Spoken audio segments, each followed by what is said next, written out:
자, 어느덧 이제 마지막 순서입니다. 자, 고등학교 지금 예비고1 친구들한테 고등학교 국어에 대한 얘기를 좀 드리면서 마무리를 하려고 합니다. 아까 제가 초등학교 때는 읽기 하나, 예습, 요거 잘 읽기 훈련을 잘해야 되는 시기입니다. 초등학교. 중학교는 실제로 지필고사를 보고 아이들이 장기 기억으로 전환하는 훈련을 해야 되니까 복습도 중요한데 복습의 중요한 부분, 아니 시간 뭐라고 말씀드렸죠? 구도! 그날 숙제할 때 꼭 교과서랑 요점 정리한 거 같이 살펴보는 거 그리고 이제 영어랑 수학에 대한 포인트도 짚어드렸어요. 자, 그런데 중학교 때 공부 잘하는 아이들은 생각보다 공부를 아주 많이 하지 않아도 성적이 잘 나오는 아이들이 있습니다. 이해력이 좀 빠른 아이 또는 암기 능력이 좀 좋은 아이들은 들인 시간이나 노력에 비해서 성적이 잘 나오는 아이들도 조금 있기는 있어요. 자, 근데 고등학교 가면 없어요. 고등학교 가면 공부 잘하는 아이들 중에서 대충대충 슬렁슬렁 뭐 조금 해서 공부 잘하는 아이들이 아예 없다고 생각을 하시면 됩니다. 공부할 양이 그만큼 많이 늘어나기 때문이에요. 다른 공부하기도 바빠 죽겠는데 특히나 국어, 우리 다 대한민국에서 태어난 건강한 대한민국의 남아 여하잖아요. 근데 이 국어가 시간이 부족해져요. 근데 이 국어 시간이 부족한 것이 바로 이 비문학 파트, 독서 파트이죠. 자, 첫 번째, 일단 중학교 때까지는 다 교과서 내의 지문들로 우리가 공부를 하고 학습을 하고 시험을 봤는데 고등학교 올라가면 이제 심지어 내신에 있어서도 교과서 외의 지문이 나오기 시작합니다. 지문 자체의 양도 너무 방대해지고요. 그 지문의 소재들도 너무 다양해지죠. 막 전문 내용들이 많이 나오니까 논문 내용도 많이 나오고요. 그래서 길어지기만 하는 것도 숨이 턱턱 막혀 죽겠는데 지금 원래 수능 국어 파트가 이렇게 돼 있어요. 그 화작문과 그러니까 화법, 장문, 문법, 그 다음에 이제 독서 비문학, 그 다음에 이제 문학 이렇게 되어 있는데 요게 좀 바뀌어요. 그래서 비문학 15문제, 문학 15문제, 이제 화작문 15문제 이렇게 45문항으로 구성이 되어 있다가 이 문법 파트가 이제 점점 간소화되고 특히나 이제 중세국어의 의문 부분이 좀 삭제가 되면서 이 화작문 파트가 축소됩니다. 그래서 화법과 장문 또는 언어와 매체, 이 언어와 매체는 이제 문법 부분이에요. 두 가지 중에서 한 파트만 선택하는 것으로 2022년도부터 입시제도가 좀 바뀌게 되고요. 요 부분, 화작문 부분이 축소가 되는 부분을 뭐가 메우냐면 이 비문학과 문학이 문항수가 더 늘어나요. 그래서 지금은 15, 15, 15지만 이제 2022년도부터는 비문학 17문항, 문학도 17문항, 그리고 이 화법과 장문, 화작이나 아니면 언매, 언어와 매체 부분이 문제가 줄어드는 형태로 가는 거죠. 근데 사실 화작은 우리가 일상생활에서 이제 화법이잖아요. 그러니까 대화나 이제 쓰이는 그런 뭐 예절이나 이런 부분의 문제라면 이제 문법도 이제 암기를 해서 점수를 받을 수 있는 부분이라서 사실 공략이 가능해요. 공략이 가능한데 문학의 파트도 고전 문학 같은 거는 충분히 반복해서 이제 지문을 해석하고 기억하면 공략이 가능합니다. 근데 비문학은 공략이 불가능해요. 왜냐하면 계속 새로운 지문들이 나올 거니까요. 그래서 공략이 불가능한 바로 이 비문학 파트가 변별력을 가르는 문제가 출제되는 킬러 문항이 다수 포진해 있습니다. 한번 보실까요? 자, 실제로 수능 국어의 오답률을 최근 제가 4개년, 4해 동안의 수능 오답률을 한번 조사한 표를 보여드릴게요. 2020년도 수능 1위부터 7위까지 중에 비문학. 지금 빨간색이 다 비문학 파트에서 가장 오답률이 높았던 문제들이 지금 다 상위권에 포진하고 있는 거죠. 19년도에도 그렇고, 19년도가 그 불수능 국어라고 했던 그 만유인력의 법칙 나왔던 해였어요. 근데 뿐만 아니에요. 2018년도도 그렇고 17년도도 그렇고 늘 항상 가장 오답이 많은 문제들은 비문학에서 계속 출제가 되고 있습니다. 올해도 비문학이 쉽지 않을 전망이라고 하는데요. 자, 그렇다면 이 비문학 준비는 도대체 어떻게 해야 되는 거야? 막막하시죠? 자, 일단 비문학 지문 길이가 이 정도 됩니다. 지금 한 페이지 시험 문제에서 전체 바닥을 거의 다 차지하고 때로는 이 한 바닥이 더 넘는 지문의 길이도 있거든요. 이렇게 긴 지문을 읽는 것만도 힘든데 이거를 읽은 다음에 이걸 문제에 또 적용까지 해야 되죠. 이런 지문을 3개씩 읽어야 되는 거죠. 고등학교 가면. 그래서 아마 이제 10월 달에 아마 예비 모의평가 같은 것을 봤을 텐데 조금 맛보기를 했을 거예요. 고등학교 가면 이제 매 3월, 6월, 9월 이렇게 모의평가도 계속 봐야 되고 또 내신도 이제 수능처럼 지문이 외부 지문이 또 많이 출제가 되고 하니까 끊임없이 새로운 지문이 나오는 것에 대한 적응 훈련이 필요합니다. 내가 사전에 모르는 지식의 지문이 나오더라도 이 지문을 읽어낼 수 있는 능력이 있어야 되는 거죠. 자, 그렇게 하려면 일단 내 수준에 맞는 새로운 지문들을 계속 읽어봐야, 접해봐야 되고요. 이게 운동이랑 똑같아서 독해력이라고 하는 게 그냥 어느 날 몰아가지고 왕창 한 다음에 뭐 달달달달 외울 수 있는 그런 공부가 아니에요. 계속 꾸준히 읽으면서 글에 대한 그 적응 능력이나 내 실력을 키워놔야지만 실제로 실전에 갔을 때 어떤 지문, 어떤 긴 지문이 나오더라도 내가 읽어낼 수 있게 되거든요. 그래서 이 비문학에 대한 부분은 지금 예비 고1 학생들이라면 지금부터 안내해드리는 방법을 잘 참고하시면 좋겠습니다. 자, 공부가 뭐니에 소개되었던 그 국어 공부 방법이에요. 여기 뭐라고 나왔냐면, 일단 비문학도 이제 문학은 이렇게 단락이 다 나뉘어져 있잖아요. 근데 문학처럼 그 문단을 나누어서 각 문단별의 가장 핵심이 되는 그 주제 내용을 파악하는 것이 되게 중요하다라고 이제 비문학 팁을 주고 있습니다. 그 문단별 주제를 파악하는 게 중요한 이유는 뭐냐면 그 전체 글이 엄청 길잖아요. 그 긴 글을 잘 기억하기 위해서예요. 그래야지 흐름에 대한 이해를 바탕으로 해서 전체 글을 이제 기억을 떠올릴 수가 있으니까. 그 다음에 두 번째 팁. 한 번만 읽으면 안 돼요. 여러 번 읽으라고 강조를 합니다. 자, 두 번째 읽을 때에는 아까 각 문단별로 중요한 주제를 찾으면서 해라. 이게 첫 번째였고, 두 번째는 중요한 키워드가 되는 단어를 이제 골라봐라. 그 단어들을 그 구조화할 때 딱 그 지점들로 해서 기억을 하라라는 말이겠죠. 자, 그 다음에 글을 읽으면서 가장 핵심이 되는 내용을 이제 골랐잖아요. 그거를 포스트잇에 따로 적어보아라 라고 합니다. 긴 글을 압축해서 기억하기 위한 과정들을 지금 소개해주고 있는 거예요. 자, 이 메모한 내용을 보고 여기가 핵심이에요.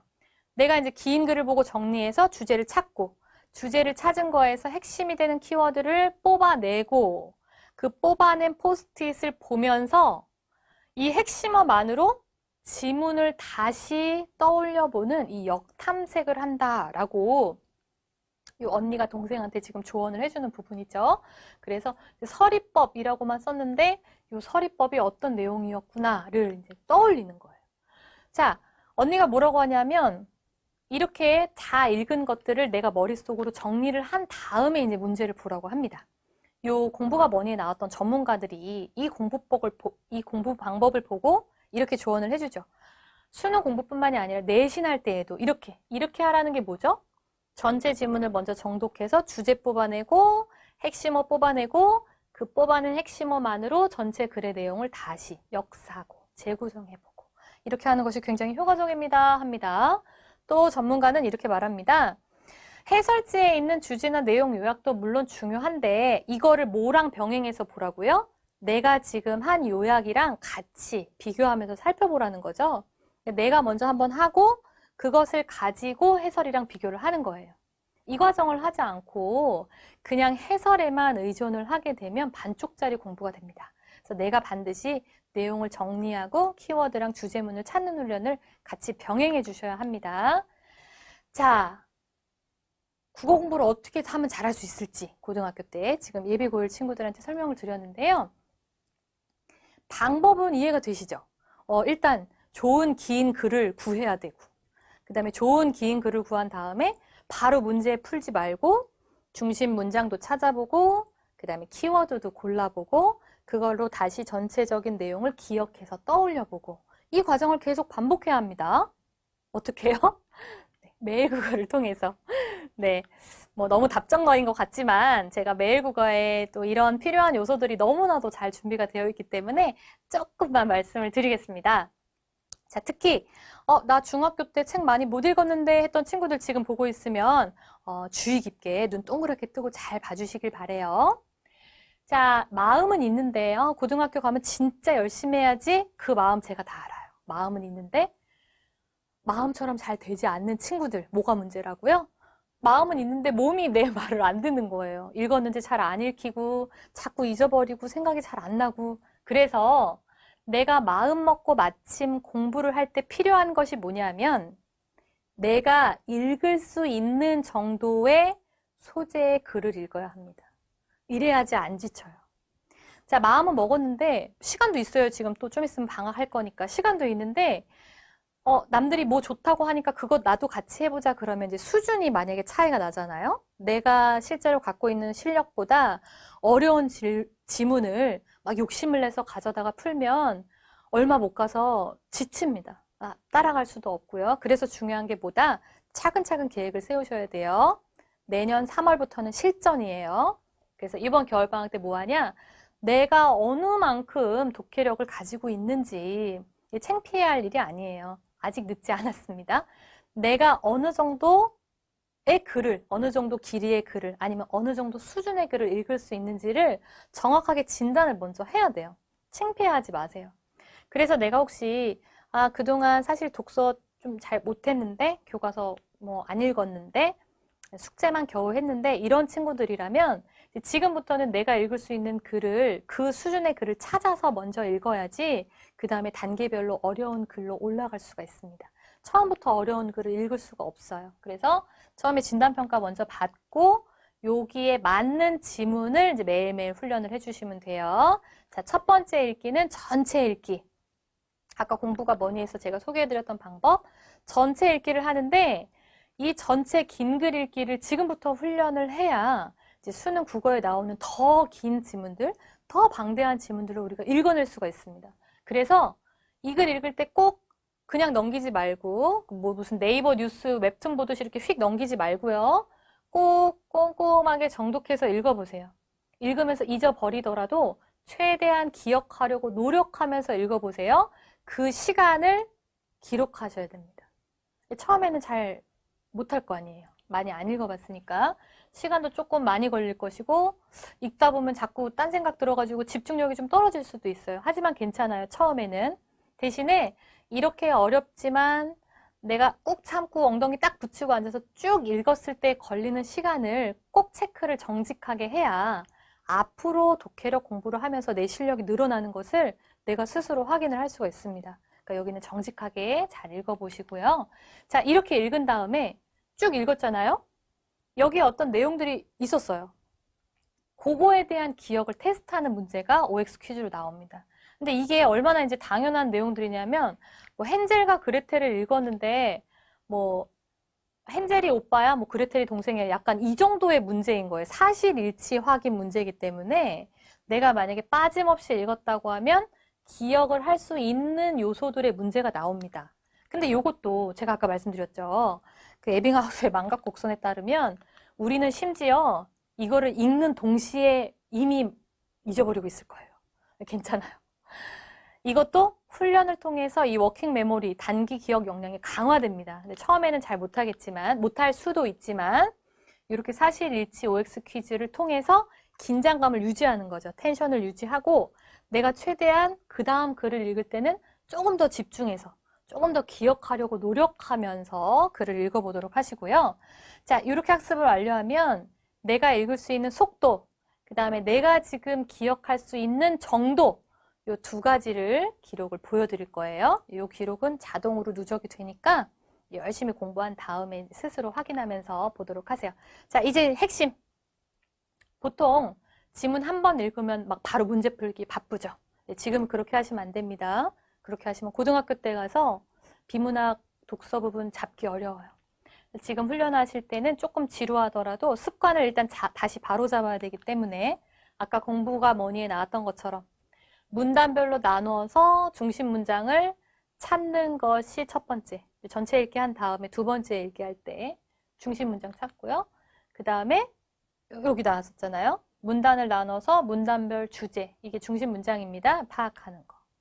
그 그 다음에 또 읽습니다. 아직 문제로 넘어가지 말고요. 이번에는 중요하다고 생각되는 단어들, 밑줄 긋거나 동그라미 쳤던 단어들을 매일 국어에서는 이렇게 클릭을 해서 고를 수가 있게 되어 있어요. 그래서 중요하다고 생각되는 단어를 골라라. 두 번 또 반복해서 읽는 것. 반복 읽기가 참 중요합니다. 자, 마지막. 아까 뭐라고 했었냐면 내가 이렇게 중요하다고 생각한 단어들을 그 노트를 보고 쓴 것을 보고 다시 원래 내용이 어땠는지를 거꾸로 탐색을 해보라 라고 조언을 했었죠. 그 언니가. 이 과정이 매일국어에 잘 녹여져 있습니다. 자, 이렇게 되어 있어요. 다시 지문이 나올 건데 이번에는 중심 문장, 그 다음에 키워드만 남았어요. 이 키워드만 봐도 막 내용이 이렇게 안개가 거치듯이 머릿속에 쫙 이렇게 파노라마처럼 펼쳐져야 돼요. 다시 누르니까 다시 중심 문장, 다시 원문. 자, 다시요. 자, 이렇게 원래 지문에서 원래 지문, 중심 문장, 키워드. 다시 중심 문장, 원래 지문. 이렇게 하면서 내가 지금 꼼꼼하게 중요하다고 생각했던 내용들을 다시 시각화하는 이런 작업을 통해서 비문학 훈련을 마무리하는 겁니다. 이해가 되시죠? 자, 이렇게 한 다음에 그 다음에 이 메모한 내용을 보고 지금 했던 과정 핵심어를 다시 지문으로 확장해서 기억을 떠올려 보는 이 과정을 꼭 해주셔야 됩니다. 네, 문제만 드립다 푸는 게 아니라요. 자, 이렇게 해서 앞에 쓴 것과 다시 매칭해서 정리를 해보는 요 훈련이 비문학뿐만 아니라 국어뿐만 아니라 사실은 모든 과목의 기초 공부법이에요. 반드시 필요한 공부법이니까 다른 공부를 할 때에도 이 방법을 꼭 응용을 하시기 바랍니다. 자, 4차 산업혁명 시대 미래 조건의 요건, 책 속에 답이 있다. 초등부터 쌓은 독해력, 불수능 안 두렵다. 자, 대입에 도전한 AI 로봇, 독해력만은 인간을 이길 수 없다. 시대가 너무나도 빠르게 변화하고 있고요. 또 정말 밤사이에 너무 많은 것들이 발전하고 있잖아요. 우리 아이들이 또 이런 미래를 이끌어가고 짊어지고 가야 할 세대인데, 이제 그렇다고 하면 지금까지 공부 방식처럼 그냥 그동안 해왔던 것을 답습하고, 그 다음에 선생님이 가르쳐 준 것을 그냥 복기하고, 반복해서 그냥 무의미한 학습을 하는 것은 이제 그만 탈피해야 되지 않을까 생각하고요. 앞으로 이제 이런 미래인재의 요건에 맞는 창의적인 사고 역량, 그리고 스스로 배울 수 있는 힘, 자기 스스로 혼자 공부할 수 있는 학습법을 초등학교 때부터 차근차근 만들어주는 것이 굉장히 중요합니다. 이게 또 이제 어른들과 선생님의 역할이 되겠죠. 그래서 오늘 제가 말씀드린 내용, 초등학교 때 다른 것은 못해도 읽기 훈련, 공부 습관만은 잡아줘라. 중학교 때에는 지필고사, 장기 기억을 전환하는 복습에 대한 부분의 훈련이 필요하다. 그리고 내신 대비 철저히 꼭 해주셔야 됩니다. 그 다음에 고등학교 올라가기 전에 해야 되는 것이 바로 비문학 독해력 점검입니다.